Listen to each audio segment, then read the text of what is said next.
Kasus dugaan pelanggaran Undang-Undang Informasi dan Transaksi Elektronik dan pencemaran nama baik ijazah Joko Widodo akhirnya bergulir di persidangan. Kasus ini menyeret dua terdakwa, Roy Suryo dan Tifauzia Tiasuma atau Dr. Tifa.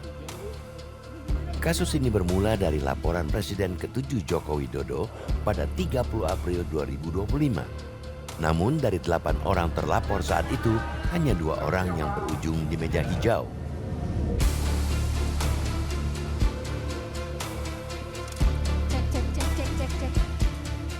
Roy Suryo dan Tifa dijerat pasal berlapis, melanggar Undang-Undang ITE dan KUHP. Dengan jerat pasal tersebut, terdakwa berpotensi dijatuhi hukuman pidana maksimal 12 tahun penjara.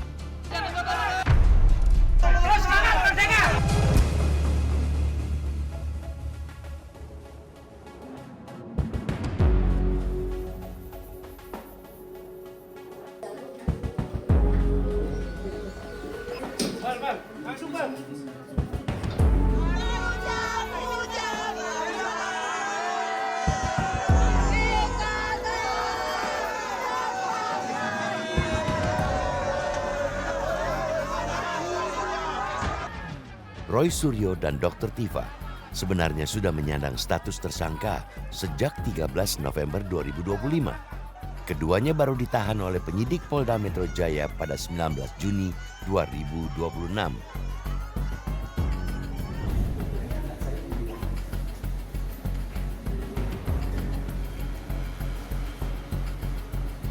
Itu yang kita protes karena tidak ada pemberitahuan sama sekali. Padahal menurut KUHP, kalau mau dilakukan upaya paksa, ini kan upaya paksa, itu paling tidak dipanggil secara patut.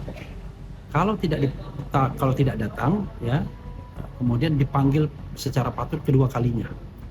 Kalau memang bisa diterima alasannya, ya tentu kemudian mungkin ada upaya-upaya lain yang bukan upaya paksa. Misalnya datang ke tempat, kalau memang dibutuhkan pemeriksaan misalnya.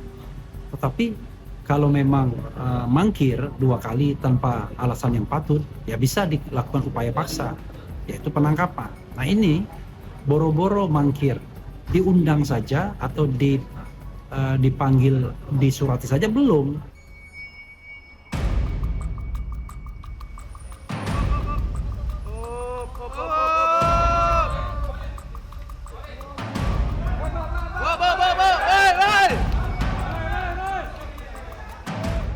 Tiga hari pasca penahanan, penyidik melimpahkan berkas perkara dan kedua tersangka ke Kejaksaan Negeri Jakarta Selatan.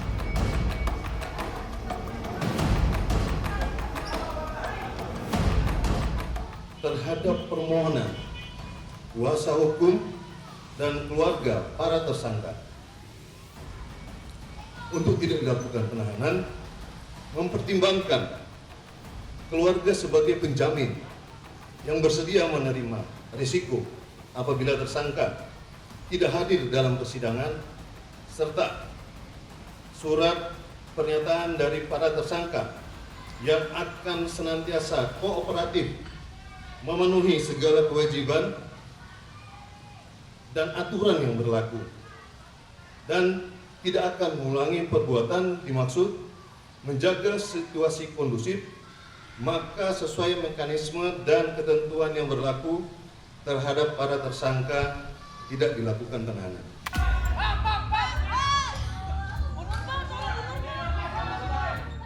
Kedua tersangka akhirnya dibebaskan setelah mendapat jaminan dari pihak keluarga dan tokoh masyarakat.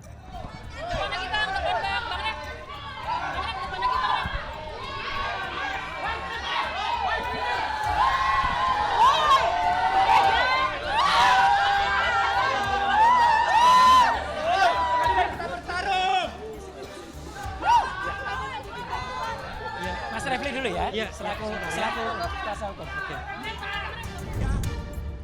Penangguhan penahanan tersebut dikecam oleh organisasi relawan Jokowi. Mereka menduga ada intervensi yang turut mempengaruhi prosesnya. Roy Suryo CS telah berhasil memperdayai hukum bahwa mereka telah ditangguhkan. Apa dasar ditangguhkannya? Untuk itu kami meminta kepada kejaksaan untuk memberikan keterangan jelas apa alasan ditangguhkan. Ini harus dipertanggungjawabkan bahwa hari ini kita membuktikan integritas, kredibilitas hukum hancur secara politik praktis. Kami sudah tahu siapa yang bermain di sini. Kami ucapkan Bapak, terima kasih Bapak atas permainan Bapak yang begitu bagus. Semoga bangsa ini tetap mampu berjalan sebagaimana mestinya, ya, termasuk hukumnya.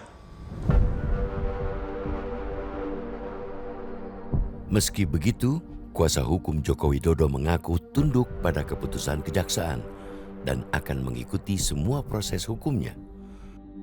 Ya, kalau dari kami sih Mbak, dari awal tujuan kami ini kan sebenarnya untuk melaporkan itu untuk mendapatkan kepastian hukum. Jadi tujuannya itu agar perkara ini dapat secepatnya disidangkan. Dari awal kami tidak pernah mempermasalahkan mengenai penahanan, penangkapan, dan sebagainya. Terbukti setahun lebih pun kami sama sekali tidak pernah mendorong ataupun meminta polisi untuk melakukan penahanan. Tapi kami sangat apresiasi penyidik yang telah melakukan penyidikan sepanjang 1 tahun lebih dan akhirnya melakukan penangkapan, penahanan, dan pelimpahan ke kejaksaan. Kami juga apresiasi pihak kejaksaan yang telah menerima pelimpahannya, yang artinya menyatakan bahwa berkas perkara semua sudah lengkap sehingga sudah siap disidangkan. Walaupun memang ada juga ternyata penangguhan penahanan, yaitu menurut kami itu memang kewenangan dari kejaksaan. Sama sekali kami tidak ada masalah mengenai itu. Kalau mengenai para relawan, mungkin namanya relawan kan pasti memiliki perasaan yang ya beda lah. Kalau kami kan memang pure hanya melihat dari sisi hukumnya. Mungkin kalau mereka ada simpatisan Pak Jokowi juga yang mungkin lebih sering juga berhadapan dengan mereka dan mengetahui, sering diskusi, sering ada berdebat dan sebagainya. Jadi itu kita harus coba pahami juga. Sekarang berkas ada di kejaksaan dan itu wewenang kejaksaan. Yang penting menurut kami berkas dinyatakan lengkap dan kejaksaan pede dan siap tempur di persidangan nantinya. Kuasa hukum juga menjamin kliennya siap hadir sebagai saksi di persidangan nanti. Dari awal konsisten, Mbak. Dari awal konsisten bahwa dari sebelum even buat pelaporan kami sudah sampaikan, Pak, konsekuensi hukumnya dari kalau Pak Jokowi yang membuat laporan adalah saksi korban itu harus didengar dalam persidangan. Itu biasanya di awal persidangan kalau di hukum acaranya. Dan beliau sampai sekarang masih konsisten. Terakhir kami bertemu diskusi panjang lebar juga beliau menyatakan beliau siap. Karena beliau juga memiliki insentif untuk perkara ini cepat selesai. Karena kalau tidak akan berlarut-larut terus bertahun-tahun juga, Mbak. Ini kenapa sih persoalan Liga Sandi dari 2019 loh sampai sekarang selalu muncul terus begitu? Menurut saya ini ada perbedaan cara berpikir. Jadi perbedaan perspektif. Kalau dari kami ini selalu berpikir bahwa sesuatu hal itu memang suatu dokumen ya tentu harus dianggap asli sampai dibuktikan sebaliknya. Apalagi penerbitnya sudah mengatakan asli, semua banyak bukti-buktinya pendukungnya juga mengatakan asli, sehingga ya itu harus dianggap asli sampai ada putusan pengadilan menyatakan itu palsu. Tapi kalau dari pihak mereka kan kebalik. Mereka nuduh dulu palsu sehingga kita yang harus buktikan keasliannya. Loh, gimana cara berpikir begini? Sehingga kami sudah sampaikan, oke, Anda kan bilang palsu. Ini saya bilang asli. Buktinya penerbit bilang asli, saksi-saksinya banyak, teman-teman Pak Jokowi sudah bilang asli. Kemudian mereka melaporkan lagi Pak Jokowi di Barreskrim.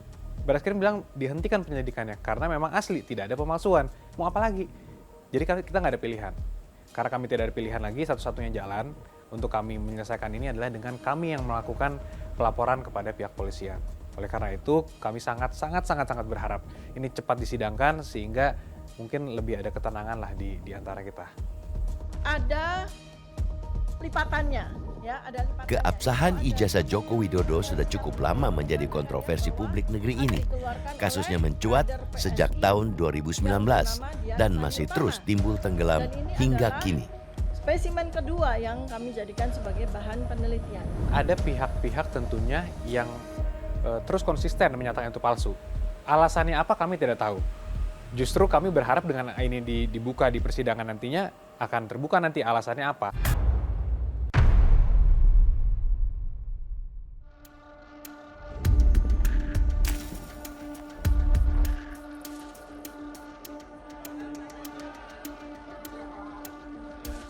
Dalam laporan kasus pencemaran nama baik Joko Widodo, sebenarnya ada 8 orang dilaporkan dan sudah berstatus tersangka semuanya.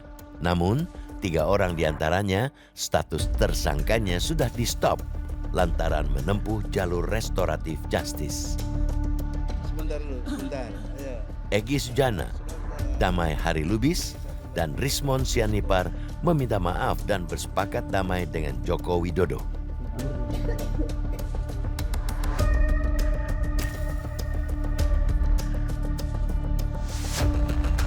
Assalamualaikum warahmatullahi wabarakatuh. Ini saya tanda tangani untuk saudaraku seiman seislam, Bapak Joko Widodo.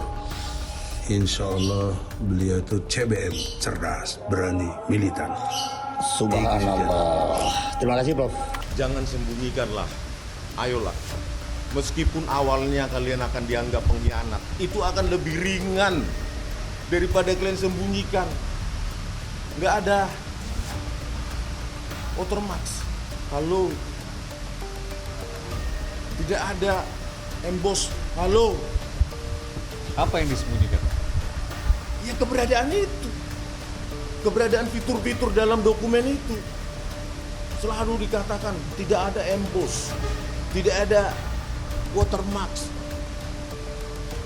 Saya sudah lakukan cross check dengan puluhan metode dan ada. Polemik kesalahan ijazah Joko Widodo sudah bolak-balik masuk ranah hukum. Sepanjang tahun 2022 hingga 2025, setidaknya ada 6 gugatan perdata terkait ijazah Joko Widodo. Namun semuanya berujung kandas. Yang terbaru, Pengadilan Tinggi Jawa Tengah juga menolak upaya banding gugatan masyarakat sipil yang dilayangkan oleh alumnus Universitas Gadjah Mada. Citizen lawsuit ini dilayangkan oleh Top Taufan dan Bangun Sutoto pada 22 Agustus 2025. Namun gugatan sipil ini ditolak oleh Pengadilan Negeri Surakarta pada 14 April 2026. Putusan ini keluar bersamaan dengan penyerahan berkas perkara Roy Suryo dan Tifa pada 22 Juni pekan ini.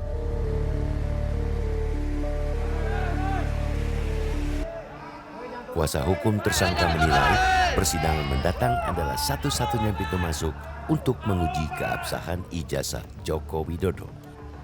Iya, memang ini yang menjadi sulit, maka harapan kami justru melalui pidana ini. Karena di perdata itu rata-rata gugurnya belum masuk pokok perkara. Pengadilan menyatakan tidak berwenang mengadili karena dianggap ini perkara tata usaha negara berkaitan dengan keputusan badan atau pejabat tata usaha negara berupa dokumen ijazah. Dalam hal ini kan badan pejabat tunnya kan UGM ya, yang dikeluarkan ijazah. Memang jadi dilematis kalau kita menggunakan pendekatan PT-UN, itu kan hanya ada waktu 90 hari sejak keputusan tata usaha negara itu dikeluarkan. Pasti juga akan dianggap tidak bisa diterima karena apa? Lewat waktu. Nah, maka digunakan perdata. Perdata juga ditolak karena tidak berwenang. CLS kemarin berwenang tapi masuk ke objeknya ini tidak terkategori CLS, sama juga itu akhirnya. Jadi belum masuk semua, seluruh persidangan itu belum masuk ke pokok perkara. Yang kita harapkan adalah ini.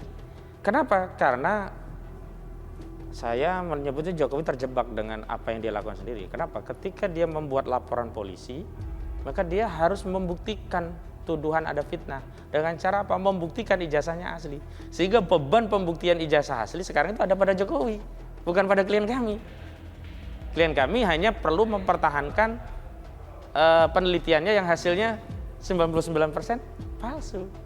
Jadi keliru kalau sekarang kewajiban klien kami membuktikan. Enggak, kewajibannya dia pada jaksa. Jadi ini dibalik. Ada game yang mengatakan siapa yang menuduh dia harus membuktikan. Dulu kan Jokowi mengatakan itu kepada klien kami. Sekarang gantian Jokowi yang menuduh klien kami fitnah pencemaran. Dia harus membuktikan walaupun tidak langsung diwakili oleh jaksa. Jadi harapannya seperti itu. Jadi tuntas, palsu ya palsu, asli ya asli.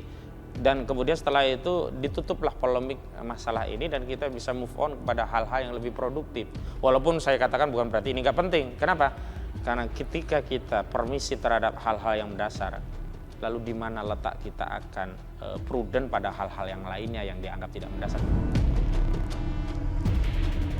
Kuasa hukum Joko Widodo berharap gugatan pidana dari kliennya adalah jalan terakhir untuk segera mengakhiri polemik berkepanjangan.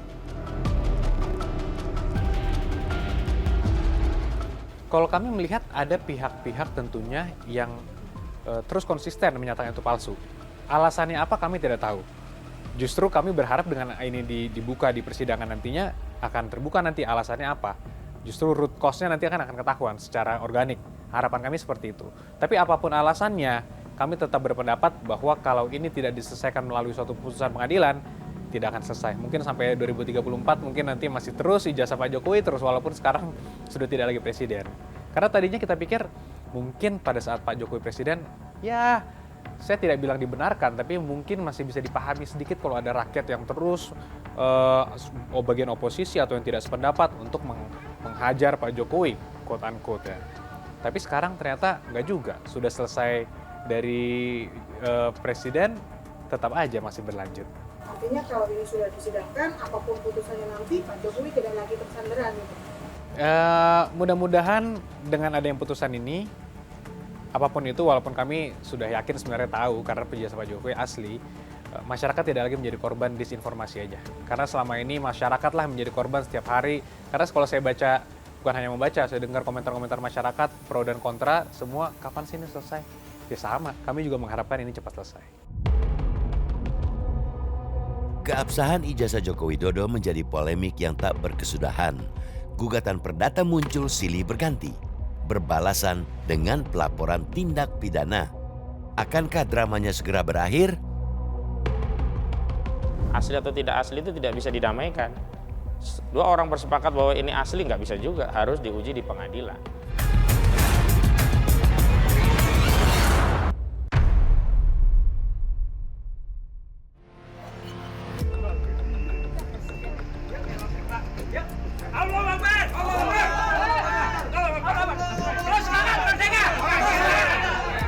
Dari 5 orang yang masih berstatus tersangka, hingga kini baru 2 berkas perkara yang sudah dilimpahkan ke kejaksaan, yaitu berkas perkara dengan tersangka Roy Suryo dan Tifa.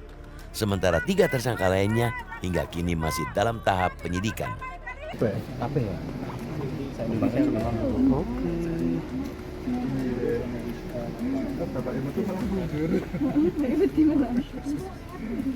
Kematian Pak Jokowi satu aja ya.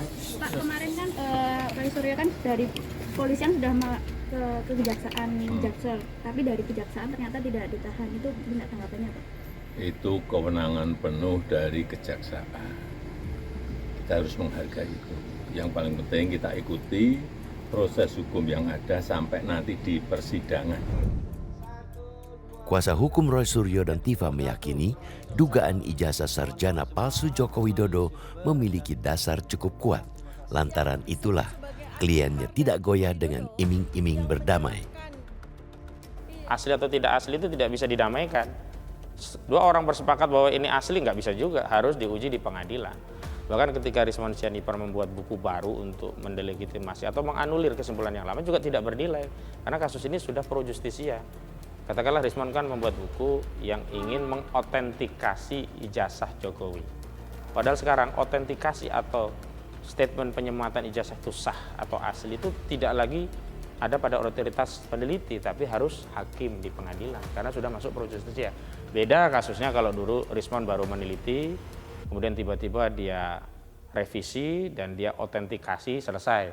Kan ini sudah jadi kasus, maka yang bisa memverifikasi, mengautentikasi sekaligus mengotorisasi bahwa ijazah ini sah dan Jokowi berhak atas segala hak yang melekat pada ijazah itu, termasuk untuk mendaftar sebagai calon wali kota, calon gubernur, juga calon presiden, itu hanya hakim pengadilan.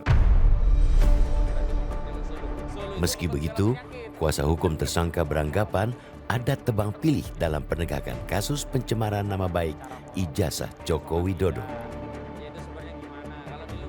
Kalau baik hukum semestinya sebuah perkara satu kesatuan dalam satu LP, ketika peristiwanya di SP3 sebenarnya tanpa meminta SP3 ini gugur demi hukum. Karena begini ya, SP3 itu kan bukan SP3 terhadap orang, tapi peristiwa pencemaran, peristiwa tentang penghinaan terkait ijazah yang diakui asli disebut sebagai palsu. Kalau peristiwa ijazah palsu itu sudah dihentikan melalui surat perintah penghentian penyidikan, maka tidak relevan lagi tersangka yang lain itu masih diteruskan. Itu yang kemudian menjadi protes, kenapa tebang pilih. Kan Jokowi awalnya kan melaporkan peristiwa, bukan orang. Ketika peristiwa itu oleh Jokowi sudah dimaafkan dan kemudian di SP3 oleh penyidik, secara substansial semuanya kan berhenti. Tapi ini dipaksakan seolah-olah kasus ini Jokowi melaporkan satu orang satu LP, satu orang satu LP, sehingga yang 2, yang 3, yang 4, yang hari 3 ya selesai, LP lainnya jalan. Kan enggak. Kami sudah mengakses LP-nya itu 5 orang ini dalam satu kesatuan LP Joko Widodo. Sebelumnya, pihak Universitas Gadjah Mada sudah mengeluarkan pernyataan tentang ijazah mantan Presiden ke-7 Republik Indonesia. Rektorat menjamin ijazah Joko Widodo otentik. Tak hanya ijazah, pihak Rektorat juga menunjukkan bukti skripsi yang disusun oleh Joko Widodo hingga dinyatakan lulus dari Fakultas Kehutanan UGM pada 5 November 1985 silam.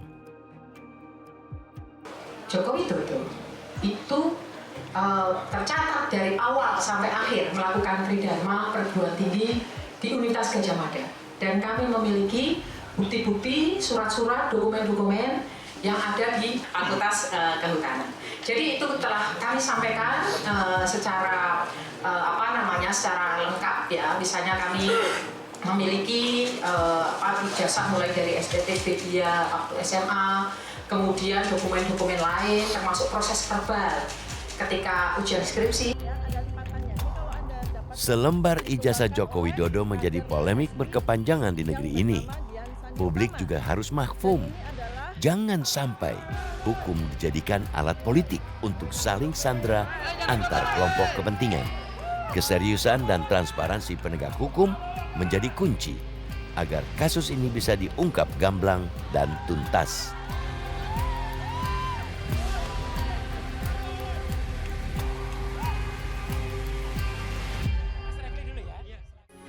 Metro TV. Jelajahi cara baru mendapatkan informasi. Download Metro TV Extend sekarang.